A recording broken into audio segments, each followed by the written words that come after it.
Today we're going to talk about Hindu squats. From a quick glance, a Hindu squat looks like a bodyweight squat with bad form, but there is a purpose. Before I get into that, before I break that down, I want to tell you a quick story that a fitness manager told me once. A really smart guy. He said before, there's no such thing as a bad exercise, no such thing as a bad movement, as long as we can convey the benefits, right? So unlike a traditional squat, a Hindu squat will primarily target your quads, okay? It's not gonna hit your glutes or your hamstrings or even your hips as much. And what I like about the Hindu squat is that you'll see that it requires a lot of ankle flexibility. And anyone, all of us could use more ankle flexibility. Having tight ankles is not gonna help us with our lunging, with our running, with our jumping, with our squatting. Only thing is, it might be too much for a beginner in the beginning because there's a lot of knee flexion, okay? But I'll go over that in a second. To start, stand with your feet just underneath your hips. This isn't a squat with a big stance. Then you want to initiate the movement by lowering yourself under total control. Do not simply go down quickly. Shoot your arms forward as you're descending. Your body should sit on top of your heels at the bottom position with your knees going over your toes. Stand up and perform a roll-like motion with your arms. Make sure you fully extend your knees and hips. The reason you want to move your arms in this fashion is because it provides a constant rhythm to bang out a lot of repetitions. Now, is this motion with your arms really required? No, not really. As long as you're able to keep upright and maintain good posture throughout your reps, then you're good to go. So how do we make this movement more difficult, more demanding?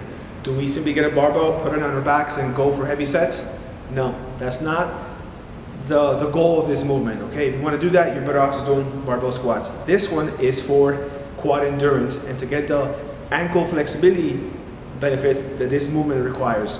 Now, how do we make it harder? Is there a way? Yeah, we can go for a lot of reps, but the trade-off is that it might be too much on your knees. You have to work your way up to constant 100 or 150 Hindu squats. But how do we make it harder? The other ways, right? Tempo. You can lower yourself under control for 4 to 5 seconds. That's hard. You can use a moderately heavy or heavy size kettlebell, put it at the goblet position and go down. And this has two benefits. It keeps you upright if you're having trouble being upright at the bottom position, and you'll get to use more of your core. Third thing is, with a kettlebell, pause the bottom position for 1 second. So that does two things. It requires a lot of balance because you're on your tippy toes, you're on your toes, and it requires raw strength from the bottom up. There's no, bouncing off your knees. From the bottom, you pause 1 second, 2 second pause, and up you go. The Hindu squat is a fantastic exercise, but let's top it off. Let's pair it up with Hindu push-ups to make a nice and complete circuit. Okay, so Hindu squats for lower body and Hindu push-ups for upper body.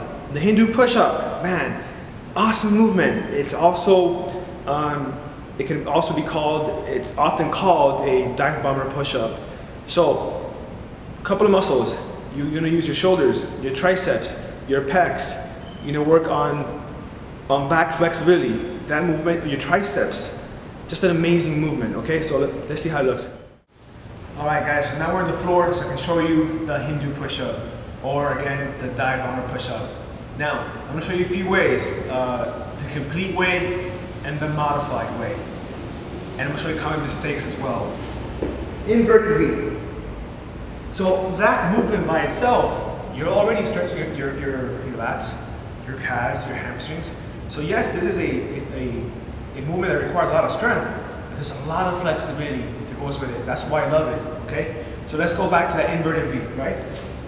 Like this, your head is between your arms, and then you want to make a swooping motion towards the ground, hovering the ground, and then extending your arms completely, blocking out your elbows, your chin is up, pushing away from the ground, give you a nice reach this way. So it looks like this.